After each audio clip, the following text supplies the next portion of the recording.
Hello! Welcome back to another video. Yes, I made it to day 2. Today we're going through Genesis 4 to 7. It's a little bit of a shorter video today, most likely because Genesis 4 to 7 is about kind of the initial genealogies after Adam, and then kind of the initial story of Noah. So, a few of my notes. Genesis 4 to 7, let's do this. So, Genesis 4. Doodle-doo. Oh, it's on Genesis 4. Doodle-doo. 4, 7. It's kind of talking about the story of Cain and Abel a little bit. He kind of talks about if you do well, will you not be accepted? Kind of implying that while Cain didn't do all that was pleasing to the Lord, there was still an opportunity for the relationship to be mended, which is kind of nice. God further goes on to talk about kind of like almost a description of sin in a way. It says, and if you do not do well, sin is crouching at the door. Its desire is for you, but you must rule over it, which I think is a fantastic reminder for sin in any time period. In a sense, it's always crouching at the door. It's got to be, you've got to be prepared for it in a sense. So that was kind of cool to read. The next kind of bit that I'm going on to, kind of chapter 4 in a whole, it's really about like the genealogies, which we find is a massive recurring motive throughout the Bible, not only cementing it as a spiritual book, but as a legitimate historical book.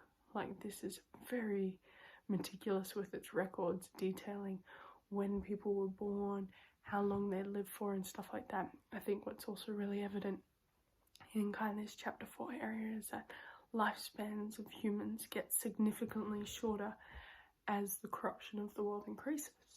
Obviously you've got some like differences here and there, but it's like this consistent slowing down kind of idea, which is almost a testament to the literal effect that we can see sin having on our lives.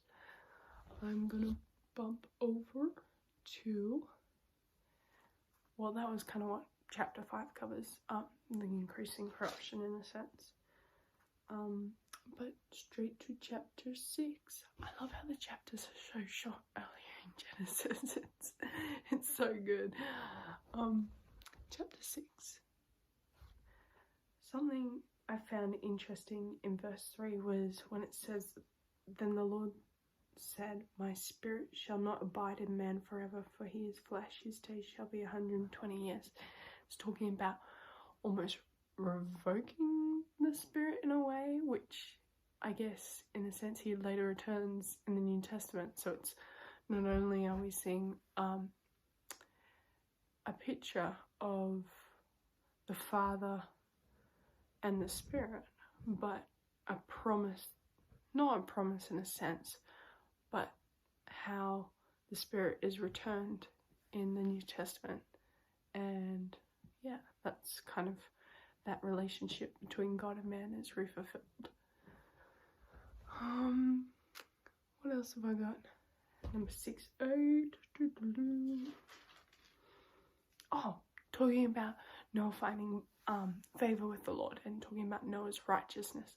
So I kind of went through the same word, which I'm not going to pronounce the word because my Hebrew is terrible, but it was kind of talking about how this same righteousness in this text is also repeated a lot throughout Psalms and Proverbs, and it's kind of used in the context of when God is searching for, I think the story was talking about 50 righteous men, and the same righteousness that saved the family from Sodom and Gomorrah.